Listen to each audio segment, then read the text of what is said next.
খুব বেশি মজবুত না, কিন্তু সীসা দিয়া যে ডালাইটা দেওয়া হয়, সীসা দিয়া যে জ্বালাইটা দেওয়া হয় সেটা কিন্তু অনেক শক্ত হয়, মজবুত হয়। তো ইসলামী আন্দোলনের জন্য যারা কাজ করে তাদের বন্ধনটা ওই লেভেলের, যেটা সেটাকে আল্লাহ পছন্দ করে। আল্লাহ যারা আল্লাহর পথে জিহাদ করে এবং সারিবদ্ধভাবে থাকে, আল্লাহর ভাষায় হচ্ছে তারা সীসা ঢালা কি প্রাচীরের ন্যায়। তো যেই প্রাচীর সীসা ঢালাই থাকবে, সেই প্রাচীরের কে কেউ যদি টোকা মারে, হাতুড়ি দিয়ে বাড়ি দেয়, ভেঙে যাবে।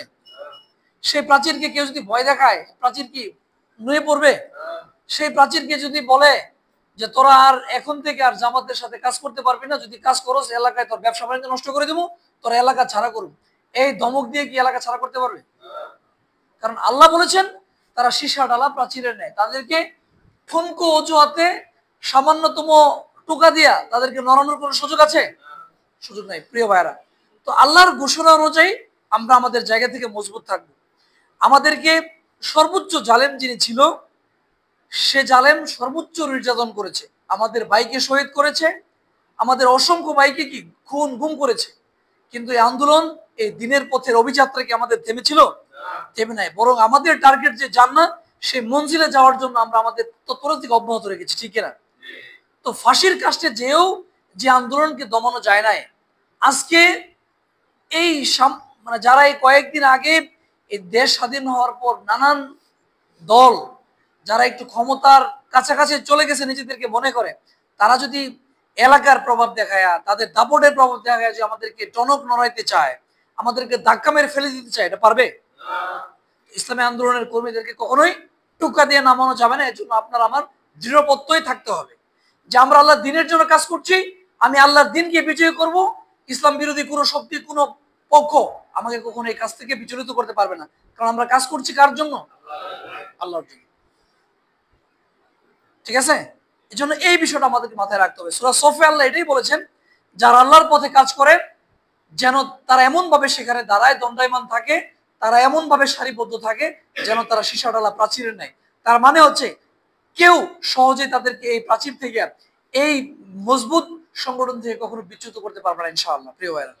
তো এই সূরা সফের এই 4 নম্বর আয়াত থেকে এই সূরাটির নামকরণ করা হয়েছে কি সূরা সফ। আমরা মূল আলোচনায় যাই। আল্লাহ বলছেন এখানে ইউরিদুনা লিইউতফিউ নূরাল্লাহ, একটা গ্রুপ আছে, একটা শক্তি আছে, ইউরিদুনা তারা চায়, লিইউতফিউ নূরাল্লাহ আল্লাহর আলোকে নিভিয়ে দেওয়ার জন্য, নিভিয়ে দিতে চায়। আল্লাহ বলছেন আল্লাহু মুতিম্মু নূরিহি, অথচ আল্লাহ তার আলোকে, আল্লাহ তার দিনের কাজকে এগিয়ে নিবেনি, দিনের আলোকে প্রজ্বলিত করবেনি, ওয়ালাউ কারিহাল কাফিরুন, যদিও কাফেররা এটা অপছন্দ করে।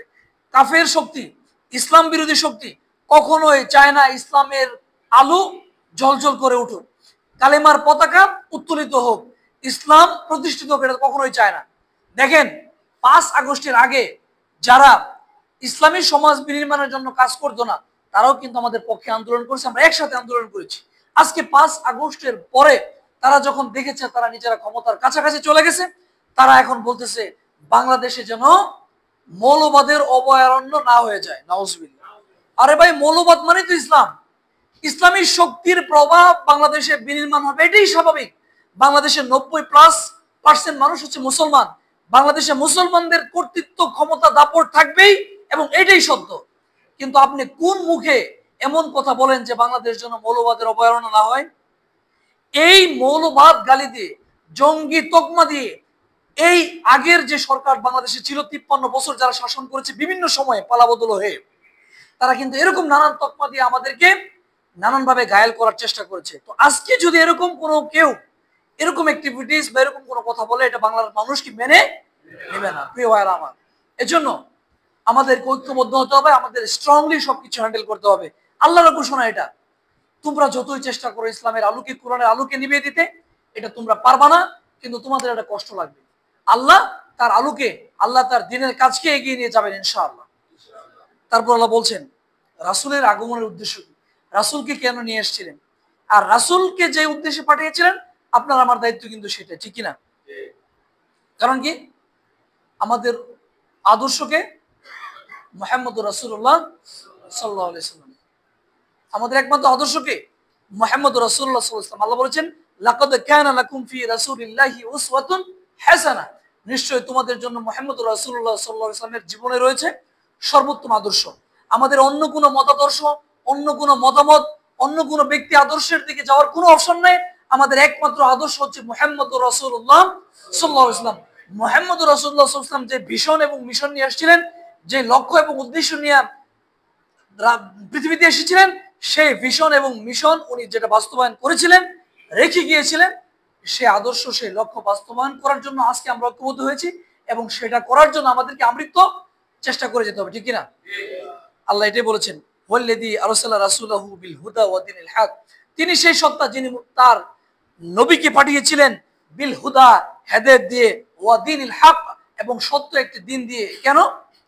লিইয়ুযহিরাহু আলা দ্বীনি কুল্লি, তিনি যেন সমগ্র দ্বীনের উপর, সমগ্র মতবাদের উপর, সমগ্র মতাদর্শের উপর ইসলামকে বিজয়ী করতে পারে। তার রাসূল আগমনের উদ্দেশ্য কি ছিল? আল্লাহর জমিনে আল্লাহর দ্বীন প্রতিষ্ঠা করা। রাসূল সেটা করে গিয়েছিলেন। এখন রাসূল আমাদের মধ্যে নাই। আমরা মুসলমান হিসেবে দায়িত্ব হচ্ছে কি, রাসূলের সে রেখে যাওয়া আদর্শকে সমাজে প্রতিষ্ঠিত করা।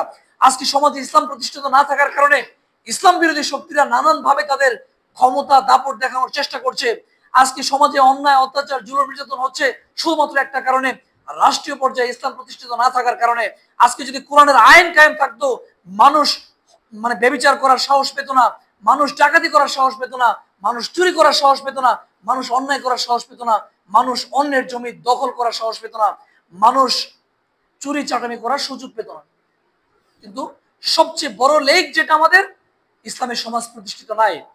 যেই সমাজ প্রতিষ্ঠার জন্য রাসূলুল্লাহ সাল্লাল্লাহু আলাইহি ওয়াসাল্লাম দীর্ঘ 13টি বছর চেষ্টা করে পরবর্তী মদিনায় যে সুন্দর একটা ইসলামের রাষ্ট্র প্রতিষ্ঠা করেছিলেন, আমাদের আদর্শ মুহাম্মদ রাসূলুল্লাহ সাল্লাল্লাহু আলাইহি ওয়াসাল্লাম সেটা রেখে গিয়েছিলেন। আজকে আমাদের মুসলমান হিসেবে সেই রাসূলের সমান আদর্শ ইসলামের সমাজ প্রতিষ্ঠা করা আমাদের ইমানি দায়িত্ব। কারণ আল্লাহ বলেছেন, ওমাই ইয়াবতাগি গায়রাল ইসলাম দীনা ফালা ইউকবালু মিনহা ওয়া হুয়া ফিল আখিরাতি মিনাল খাসিরিন। আমি যেখানে যাই এই মেসেজটা দেই, এবং বর্তমান সময়ে এই মেসেজটা অনেক বেশি জরুরি, সবাই এটা মুখস্থ করে নেবেন। কেউ যদি ইসলাম ছাড়া অন্য কোনো কিছু, তার অন্য কোনো কিছুর মধ্যে অন্য কোনো কিছুকে তার জীবন আদর্শ হিসেবে গ্রহণ করে, কোনো ব্যক্তি মতবাদ, কোনো সমাজতন্ত্র, অন্য কোনো তন্ত্রমন্ত্র, কোনো ব্যক্তিকে যদি তার জীবন আদর্শ হিসেবে গ্রহণ করে, আল্লাহ বলছেন কাল কিয়ামতের ময়দানে সেটা গ্রহণ করা হবে না। ওয়া হুয়া ফিল আখিরাতি মিনাল খাসিরিন, এবং পরকালে সে ক্ষতিগ্রস্তদের অন্তর্ভুক্ত হবে। এখন আপনি এমন কোন আদর্শের সাথে যদি জড়িত হন, যে আদর্শের লক্ষ্য উদ্দেশ্যই নেই নামাজ প্রতিষ্ঠা করা, যে আদর্শের লক্ষ্য উদ্দেশ্য নেই আল্লাহর জমিনে আল্লাহর কোরআনের আইন কায়েম করা, যেই সংগঠনের কোনো টার্গেটই নাই মানুষকে সত্যের দিকে, কোরআনের দিকে আহ্বান করা, আপনি যদি সেই জায়গায় সামিল হন, তাহলে আপনি পরকালে ক্ষতিগ্রস্তদের অন্তর্ভুক্ত হবেন। এজন্য আমরা সামিল হয়েছি ইসলামী এমন একটি আন্দোলনে, যে আন্দোলনে আমাদেরকে কোরআনের দিকে আহ্বান করে, যে আন্দোলন আমাকে বলে যে তোমাকে 5 ওয়াক্ত নামাজ পড়তে হবে, যে আন্দোলন আপনাকে বলে যে রাষ্ট্রীয়ভাবে ইসলামকে প্রতিষ্ঠিত করতে হবে, তাইলে সমাজে শান্তি আসবে, সেরকম একটা কাফেলে আমরা শামিল হয়েছি। এজন্য আল্লাহ শুকরিয়া, আলহামদুলিল্লাহ।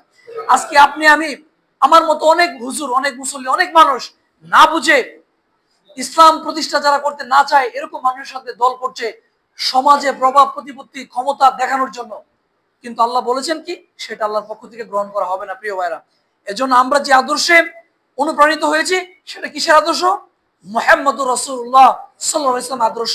সে আদর্শ বাস্তবায়ন করার জন্য, সে আদর্শের যিনি ধারক বাহক আমাদের নবী ছিলেন, উনি যেভাবে আদর্শ দিয়ে গিয়েছিলেন, সে আদর্শের আলোকে আমরা আমাদের বাংলাদেশটা সাজাতে চাই, সে আদর্শের আলোকে আমরা বাংলাদেশে ইসলামী সমাজ প্রতিষ্ঠা করতে চাই। এই মেসেজ আমাদের অলি গলিতে, সকল ভোটারদের কাছে, সকল মানুষের কাছে দিতে হবে, যে আপনি যে মানুষকে নির্বাচিত করবেন, ওই মানুষ যত অপকর্ম করবে তার সমগ্র দায়ভার আপনার উপর যাবে। আপনি যদি এমন মানুষকে ভোট দিয়ে নির্বাচিত করেন, যে ব্যক্তির টার্গেট থাকবে সংসদে যে কোরআনের আইন বাস্তবায়ন করা, তাহলে উনি কোরআনের পক্ষে যত কাজ করবে, এর সদকা জারি আপনি পাবেন। আর উল্টা হলে এর যত অন্যায় অপকর্ম হবে, এর দায়ভার কিন্তু আপনাকে নিতে হবে। এই মেসেজ যদি আমরা প্রত্যেকের কানে কানে দিতে পারি, প্রত্যেক বাসায় বাসায় দিতে পারি, প্রত্যেক মা বোনদের কাছে দিতে পারি, তাহলে কিন্তু মানুষ সচেতন হয়ে যাবে ইনশাআল্লাহ, প্রিয় ভাইরা। তারপর আল্লাহ বলছেন, ইয়া আইয়ুহাল্লাযীনা আমানু হাল আদুল্লুকুম আলা তিজারাতিন তুনজিকুম মিন আযাবিন আলীম। আমি একটু সংক্ষেপ করে দিচ্ছি, আমাদের মেহমানের সময় চলে আসছে। আল্লাহ বলছেন, তোমাদেরকে আমি এমন একটা ব্যবসার কথা বলে দিব না, যে ব্যবসাটি তোমাদেরকে জাহান্নামের আগুন থেকে মুক্তি দিবে। সেটা হচ্ছে কি, তুমিনুনা বিল্লাহি ওয়া রাসূলিহি, তোমরা আল্লাহ এবং আল্লাহর রাসূলের প্রতি বিশ্বাস স্থাপন করবে, ওয়া তুজাহিদুনা ফি সাবিলিল্লাহি বিআমওয়ালিকুম ওয়া আনফুসিকুম, এবং তার পথে জিহাদ করবে। আল্লাহর পথে জিহাদ হচ্ছে তার দ্বীন প্রতিষ্ঠার জন্য কাজ করার জন্য যত প্রচেষ্টা, যত তৎপরতা আছে, সকল তৎপরতা তুমি করে যাবে এবং প্রয়োজন হলে তোমার জান এবং মাল দিয়ে সেই কাজে তুমি কি এগিয়ে যাবে। যদি এটা করতে পারো আল্লাহ বলছেন তোমাকে আমি জাহান্নামের আগুন থেকে মুক্তি দিব। সুবহানাল্লাহ। শুধু তাই নয়, তোমাদেরকে আমি ওয়াগফির লাকুম যুনুবাকুম, তোমাদের গুনাহসমূহ মাফ করে দিব এবং তোমাদেরকে আমি এমন এক স্থানে দিব জান্নাত, যে জান্নাতের তলদেশে কি নহর প্রবাহিত। প্রিয় ভাইরা, আর অনেক কিছু দিবেন। আল্লাহ বলছেন ওয়াখরা তুহিব্বুনহা নাসরুম মিনাল্লাহ। শুধু তাই নয়, তোমাদেরকে আমি এমন একটি জিনিস দিব যেটা তোমরা অনেক বেশি চাও, সেটা হচ্ছে আল্লাহর সাহায্য এবং আল্লাহর পক্ষ থেকে তোমাদের জন্য সন্নিকট বিজয় দান করবো। প্রিয় ভাইরা, তো আল্লাহ আমার জন্য আপনার জন্য অনেক কিছু রেখে দিয়েছেন, কিন্তু আল্লাহ চাচ্ছেন কি আপনার জান এবং মালের বিনিময়ে আল্লাহর দিনের জন্য আমি নিজেকে নিবেদিত রাখা। পারবো তো আমরা ইনশাআল্লাহ? আল্লাহর জন্য, আল্লাহর দিনের জন্য আমার জান এবং প্রাণকে, জান এবং মালকে সর্বোচ্চ আল্লাহর দিনের জন্য আমরা বিলিয়ে দেওয়ার জন্য ইনশাআল্লাহ তৎপর হবো। আল্লাহ রাব্বুল আলামিন আমাদের সবাইকে সেই আলোকে এগিয়ে যাওয়ার তৌফিক দান করুন। আমিন ওয়া আখিরু দাওয়ানা আলহামদুলিল্লাহি রাব্বিল আলামিন। আসসালামু আলাইকুম ওয়া রাহমাতুল্লাহি ওয়া বারাকাতুহু।